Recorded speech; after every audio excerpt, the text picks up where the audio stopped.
We at MD Coaches know that match is a stressful time. If your match results were not what you expected, you might need the time and the space to explore what's next.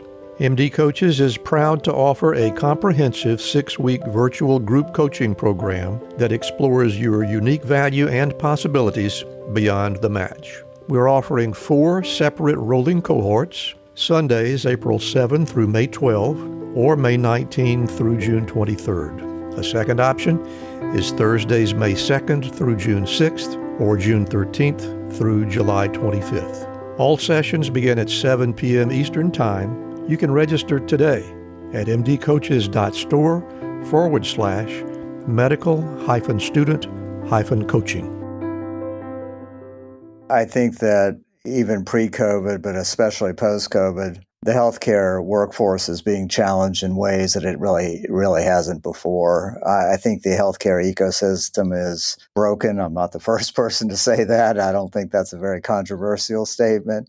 And I think that the folks that are bearing the brunt of that, of course, are the people that are trying to take care of patients the best they can in a system that just doesn't work particularly well.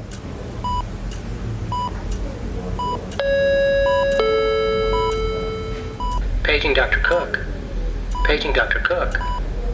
Dr. Cook, you're wanted in the OR. Dr. Cook, you're wanted in the OR.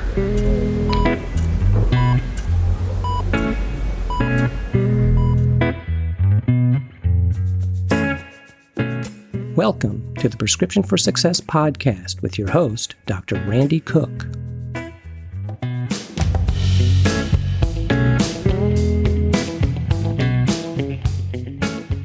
Hello, everyone, and welcome to Prescription for Success. I'm Dr. Randy Cook, your host for the podcast, which is a production of MD Coaches, providing leadership and executive coaching for physicians by physicians to overcome burnout, transition your career, develop as a leader, or whatever your goal might be. Visit MD Coaches on the web at mymdcoaches.com because you're not in this alone. And don't forget that CME credit is available when you listen with us. Just look for CMify in the show notes to learn how. My guest today has been with us before to discuss his autobiography entitled Exhale, Hope, Healing, and a Life in Transplant. If you missed that episode, please check it out on our website at mymdcoaches.com and click on the podcast tab, then search for episode number 160. But today we'll be discussing his first novel entitled All That Really Matters. So let's hear my latest conversation with Dr. David Weill.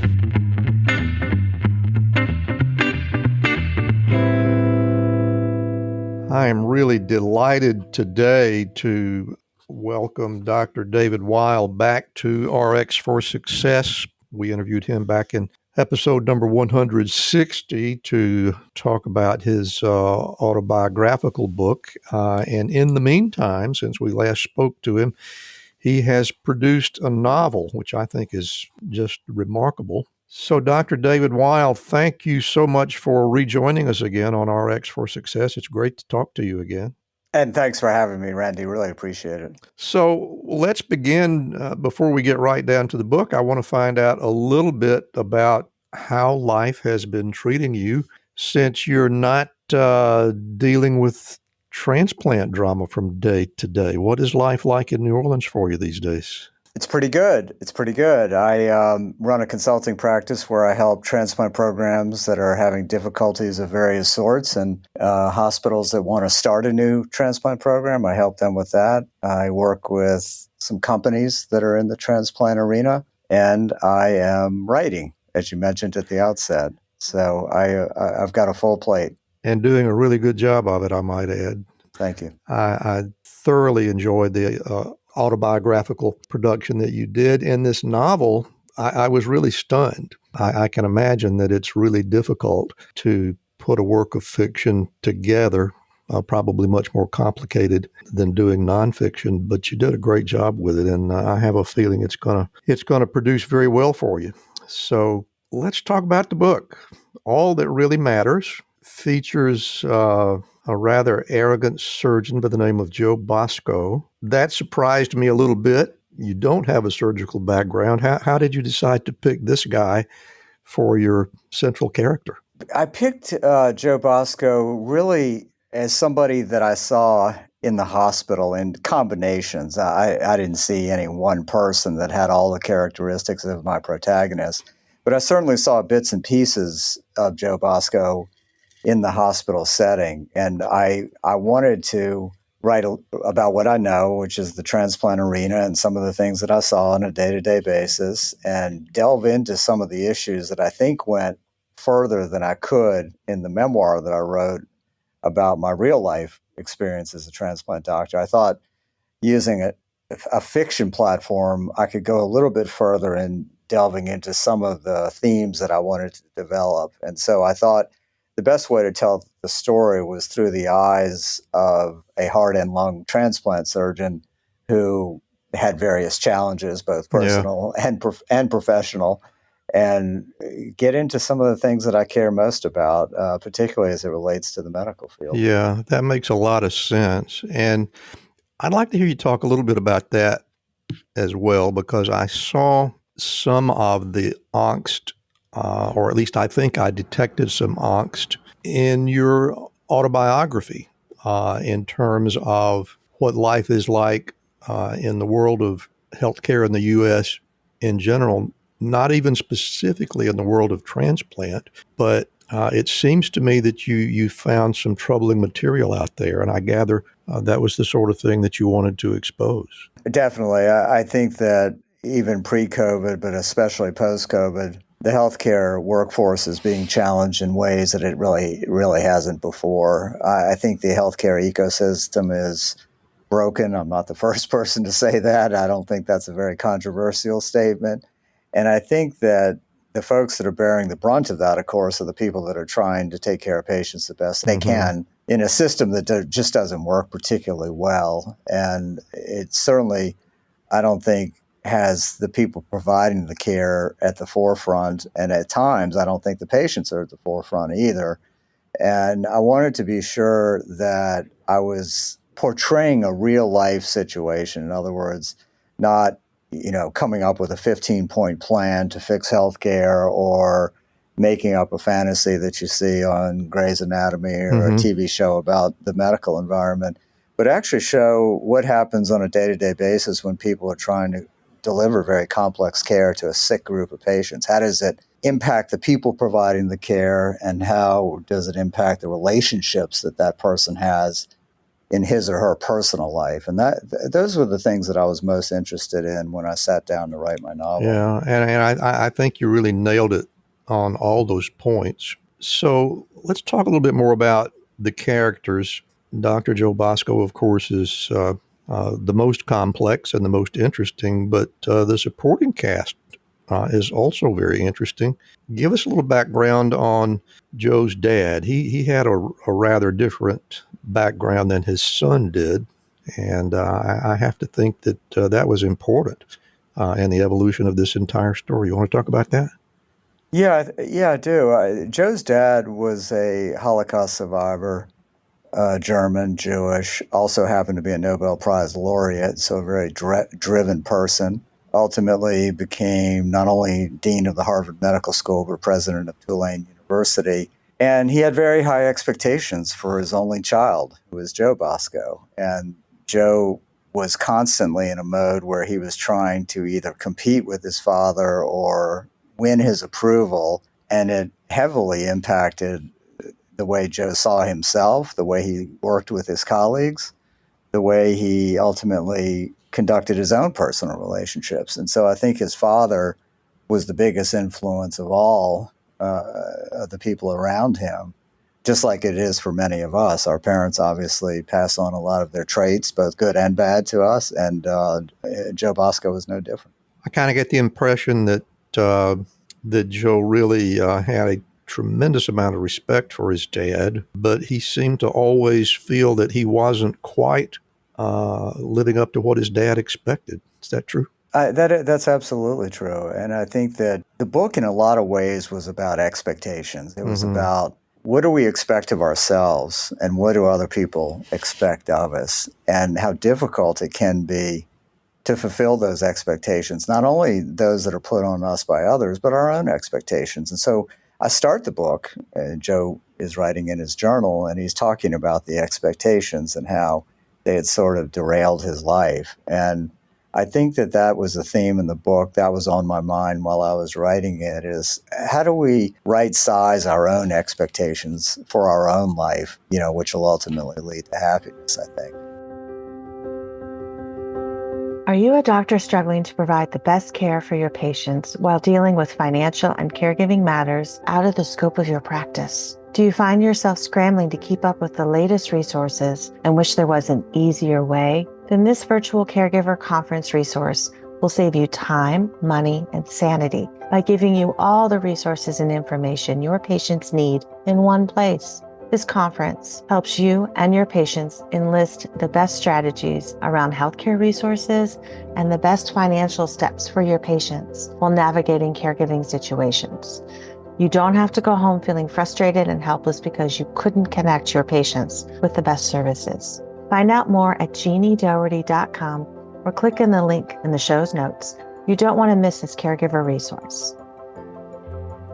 Hi, I'm Rhonda Crow, founder and CEO for MD Coaches. Here on RX for Success, we interview a lot of great medical professionals on how they grew their careers, how they overcame challenges, and how they handle day-to-day work. I really hope you're getting a lot of great information. But if you're looking for an answer to a specific problem, management or administration challenge, or if you're feeling just a bit burnt out, like maybe you chose the wrong career, well, then there's a faster way to get the help you need. No, it's not counseling, it's coaching. RX for Success is produced by MD Coaches, a team of physicians who have been where you are. I know you're used to going it alone, but you don't have to. Get the support you need today. Visit us at mymdcoaches.com to schedule your complimentary consultation. Again, that's mymdcoaches.com, because you're not in this alone.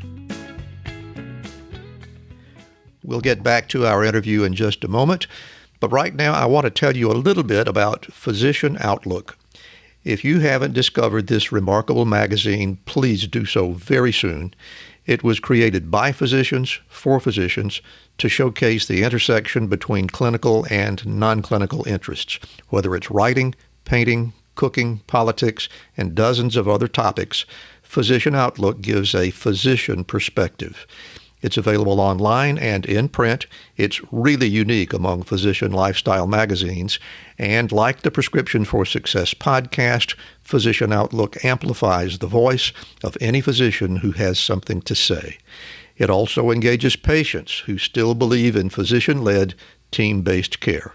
And Prescription for Success listeners can get 3 months free when you enter our promo code RX for Success and select the monthly option at checkout. That's a really great deal on this stunning publication. And now let's get back to today's interview. And what a remarkable counterpoint is also a part of the cast, and that's Kate. That's the girlfriend who graduated one spot ahead of Joe in medical school. She seems to me to be the polar opposite of the dad, but has an equally profound influence on Joe. You want to talk about that? Have I got that right? No, I think you got it absolutely right, Randy. The character of Kate, who Joe met in medical school, is all that you would want in a physician. She's caring, empathetic, is not driven by money, wants to help people. She happens to be very smart, finished number 1 in the class at Harvard, right? And Joe was number 2. And her character really, to me, was based on people that I knew, female physicians. I was wondering if you had a role model out there somewhere. I did. I worked with a lot of female physicians, and I don't think it's any secret that they have had more difficulty advancing, particularly in academic medicine. And their career sometimes gets put to the side by their male counterparts for a lot of different reasons. And in fact, the main conflict between Joe and Kate in the book was the fact that Joe wanted his career to be the preeminent one in their relationship, whereas Kate was every bit as qualified and every bit as passionate about her own career, but she found it being dismissed by Joe, and that was unacceptable to her. And I wanted to actually get into that issue because I think it's a really important one in medicine, is how we treat our female counterparts. Yeah, I couldn't agree with you more on that. And the interesting thing is, whereas Joe approached his career in a way to be as highly visible as he possibly could, with Kate, it was exactly the other way around. She was almost invisible as far as the rest of the world was concerned, except that little tiny village in Africa where she was really performing an incredible service. So the difference between these two characters right away makes this a fascinating book. And I gather you were very much aware of that. Yeah, I really did want to get into this issue because there are all kind of different physicians out there, right? There are those that seek the glory and the fame and the money and all of this sort of thing, the gratitude. And then there's people like Kate, who it's all about the work. It's doing the best they can to help humanity. And I wanted to show a contrast between a transplant surgeon on the one hand who performs his work in a certain way and has certain aspirations for his career, and on the other hand, Kate, who really was trying to help humanity and was not interested in fame and gratitude and money and all those sorts of things. Instead, she just wanted to help other people. And I wanted to show that contrast as clearly as I could. Yeah, and I think you did very well. And from my reading, David, and the thing that struck me so profoundly was that whereas Kate identified what she wanted to accomplish and really went to work to make that happen, I never had the feeling, at least in the beginning, that Joe really understood what it was that was going to create a feeling of self-satisfaction for himself. Am I right about Joe? I think you are. And I think it's the difference between being a person who's motivated by external validation like Joe was versus somebody like Kate who was motivated clearly by her own internal need to help other people. I think those of us who at times have wanted to be recognized by everybody in the outside world, sometimes that works and sometimes it doesn't. Whereas I think at least the physicians that I've met that are motivated by their own internal sense of what's right and what's wrong and what's important often end up more, happier than those who don't do that. At least that's been my experience. The way Joe finally found his redemption was rather complicated as well. And again, I don't want to give away the entirety of the plot, but I would like for you to talk a bit about how that process started. Certainly was not an immediate turnaround. No. In the beginning, his behavior became even more risky than it had been. But go ahead. Yeah. Pardon the interruption. No, I think that, just like in real life, I think that, a lot of times one has to hit rock bottom, and Joe certainly hit rock bottom before he could start pulling himself back up.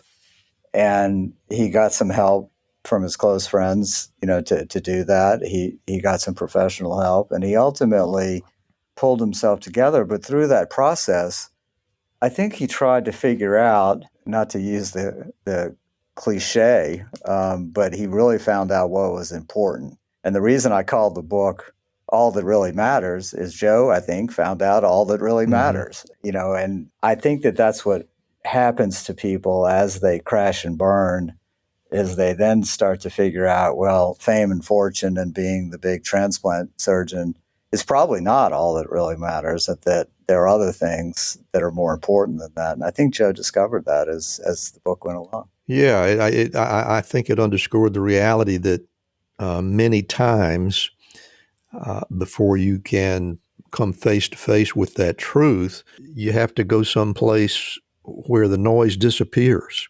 And right. he certainly picked a good place, but he took a while to get there. Yep, made a few wrong turns along the way. Yep, I think that's right. I thought it was a little sad, but probably very realistic and something that we should all keep in mind, that I felt like Joe really wanted to be able to come to some kind of peaceful resolution with his dad and the differences they had, but didn't get that opportunity with his dad, but he did with his mom, right? Yeah, that's right. I think that, all of us, especially as our parents age and those around us age, I think would love to have, resolution about all conflict before folks die. But I'm sure you watch folks die in the hospital, and I did too. And, that's just not how it works. And, that's why we have to be careful, I think, with our interpersonal relationships, because we're not sure when will be our last day. And I think Joe, as much as he would have liked to have gotten his father's approval all the way along and had some resolution in their relationship, really wasn't able to do that. And I think that I wanted to write his character in a way that he didn't have a perfect, tidy ending, but he had the best one that he could have given the circumstance. And I think you really did it very well. I mean, it's so tempting, I think, to write about a tragedy of this sort and try to have it resolve where they all live happily ever after. Most of us understand that that is something that almost never happens. On the other hand, Joe Bosco made the best of it that he could, and seemingly to me got to a point where he could live with it, and indeed, that's all that really matters, right? I think that that's right. And I'm probably not the first fiction writer to write about what's on the author's mind. So these are the kind of things that I've been thinking about, as I get a little bit older and I see my kids grow up and all that sort of thing. You're trying to figure out really what are the most important things in life, and let's start doing those, and let's forget about the things that aren't so important anymore. And I think that's probably life's real struggle, isn't it? Indeed, and I think that came across very nicely in your other book, which, by the way, is entitled, the memoir is entitled Exhale, Hope, Healing, and a Life in Transplant, which is, we talked about that in episode 160 of this podcast, and I invite our listeners to go and listen to that one as well, and to make yourself familiar with that book, because it also is a good one. If we continue to talk about the book, I'm afraid we're going to tell too much and people might decide not to read it. We don't want that to happen. So let's shift the subject for a moment and tell us a little bit more about what you're doing with your life now that you're back in your hometown and pursuing a different approach in the world of healthcare. What's going on with you? Yeah, I went from working in a micro environment in one hospital and one transplant program to working with several at a time in a more macro environment. And I really have enjoyed it because I feel like I get to see a lot of different transplant programs in action. I get to interact with a lot of transplant teams. And I think that what always appealed to me about what I did in the hospital was the team aspect of it. And I get to see these teams interact, and they sometimes pull in the same direction, sometimes don't, and trying to get them on track and doing the right things for the patients is very gratifying. And I've spent a lot of my time doing that, but on the other hand, I'm lucky enough to get to see some of the companies in the private industry develop new technologies and new therapies for organ transplantation, whether it's heart, lung, kidney, or liver. And working with those companies to try to make the patient experience better, patient outcomes better, is also gratifying. So I feel like I'm still in the thick of the transplant field, but just in a different way than I did before. Well, Dr. David Weill, I've really enjoyed having another conversation with you. I'm wondering, will there be other publications coming from your pen, or is this it? No. I've actually signed a book deal to write a third book. This time it's going to actually step outside of medicine. It's something that I'm, again, interested in. And you have to be interested in what you write about, because it's a 2 or 3 year process. And it's going to be about identity, and specifically about religious identity, mostly. Not entirely, but mostly. And so I'm doing a lot of research in that area right now. In other words, when we look at ourselves in the mirror, what do we see in the morning? Do we see ourselves as a husband, a father, a transplant doctor, a podcast host? What do we see, And I'm going to delve into that pretty deeply. Sounds like a great project, and I, for one, am looking forward to it. I bet it's going to be a really good read.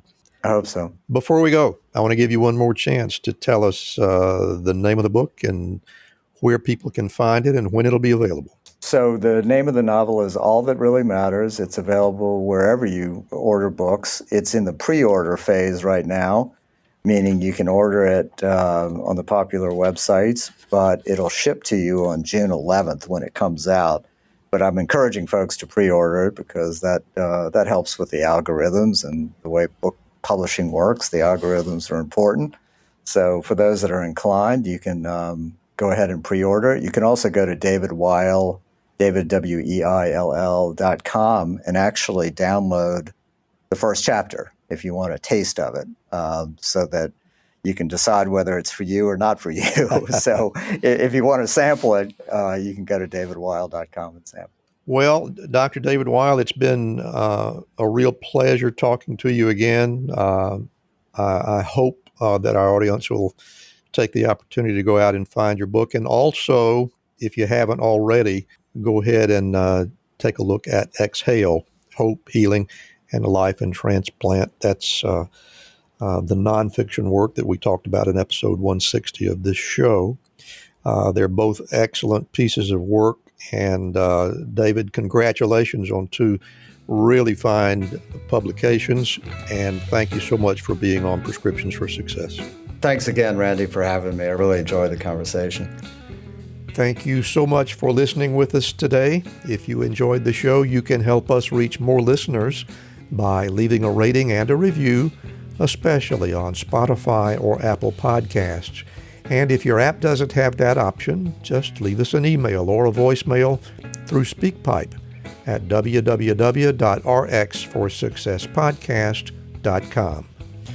You can also help by becoming a Patreon member. That link is in the show notes. And we hope you'll also follow our companion podcast, Life-Changing Moments with Dr. Dale Waxman. Special thanks to our producer, Craig Clausen, our promotions manager, Mariana Rodabaugh, and to Ryan Jones, who created and performs our theme music. And remember, be sure to fill your prescription for success with my next episode.